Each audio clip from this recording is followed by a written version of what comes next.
వరంగల్ జిల్లా సంగెం మండలం ఆశాలపల్లి సర్పంచ్ స్థానం ఎన్నిక చర్చనీయాంశమైంది.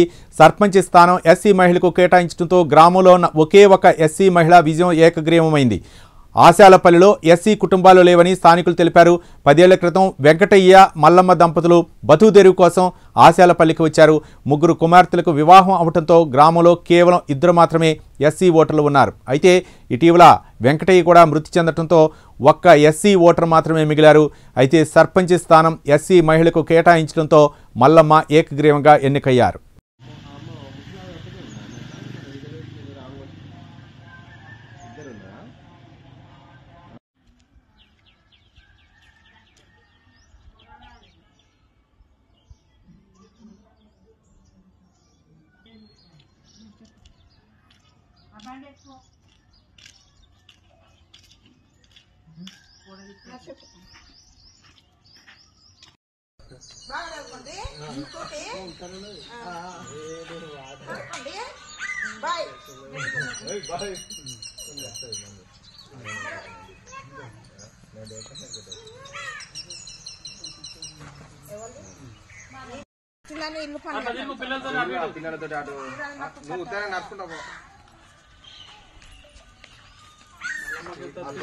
సంచి పట్టుకున్నట్టుగా అట్లా తిరిగినాడు.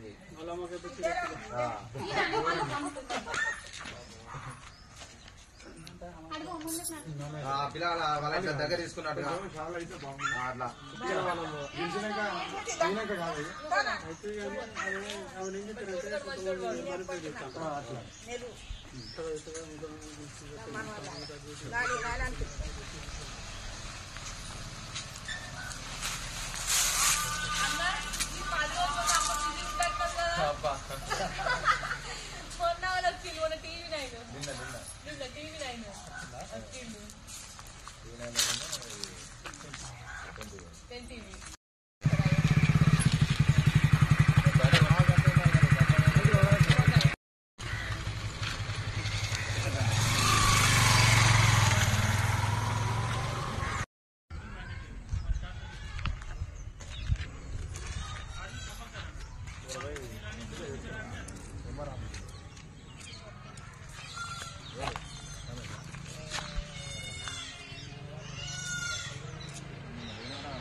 నీ భర్త ఉన్నాడు, నువ్వు ఉన్నావు, ఎస్సీ వార్డు ఉన్నది కదా. ఇప్పుడు మీరున్న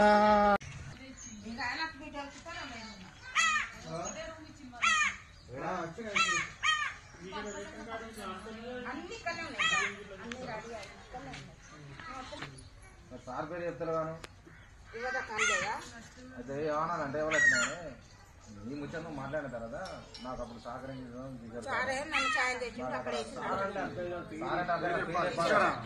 కిషోర్ సార్ చెప్పిండు మాకు నాకు సహకరించింది పింఛన్ ఇప్పించింది. ఎంతమంది పిల్లలు నీకు? 3 పెళ్ళిళ్ళు ఇచ్చినావా? మనవాళ్ళు చదువుకున్నారు బాగానే. ఎవరికి ఇచ్చినావు? మీ అల్లులు ఏం చేస్తారు? వర్ధన్పేట దగ్గర 3 బిడ్డలు సౌండ్ వాళ్ళకి ఈ కూలి అనేది వాళ్ళకి భూములు జాగలేదు. నడిపోయింది, మొన్న ఒక ఆయన చచ్చిపోయింది. చచ్చిపోతే ఒక 15 రోజులు ఆన్నే ఉన్నా. ఇక్కడ రామారావునా? వర్ధన్పేట ఎటుకెళ్ళి వర్ధన్పేట దోస్తానికి వెళ్ళి ఉంటాయి అన్నీ. అప్పుడు ఇందిరమ్మ ఇండే భూమిలో ఇక్కడ ఒక్కొక్కరు పోసుకుంటారు. వాళ్ళ ఇంటి పేరు ఏంది? ఎంతమంది పిల్లలు? కొడుకు బిడ్డ. కొడుకు ఆయన కృష్ణ చదువుకుంటా? చదువుకున్నాడు, బాగానే చదువుకున్నాడు. బిడ్డ పెళ్లి చేసిండు. నా చెల్ల కొడుకు ఇచ్చిన. నాకు 3 బిడ్డలు, మా చెల్లెకు 3 కొడుకు. నేను మాత్రం చిన్న ఆయనకు చేసినాం. ఒక కొడుకు పుట్టి చచ్చిపోయాడు. ఇక అది కొంచెం ఇక టెన్షన్ల మీద ఉన్నా. వాళ్ళ పిల్లల గురించి ఆలోచించడం అప్పుడప్పుడు పోతా వాళ్ళ ఇంటికి. మొన్న అడుగు అన్న 15 రోజులు దాకా వాళ్ళ రైటు పండుగలకు ఎప్పుడన్నా తీసుకొచ్చుకుంటూ వస్తారు. కానీ మా అమ్మ కాడే ఉన్నది. మా నాన్న జీతం హాకు నుంచే 10 రూపాయలు ఉన్నా లేకుండా వాళ్ళే పంపుతారు.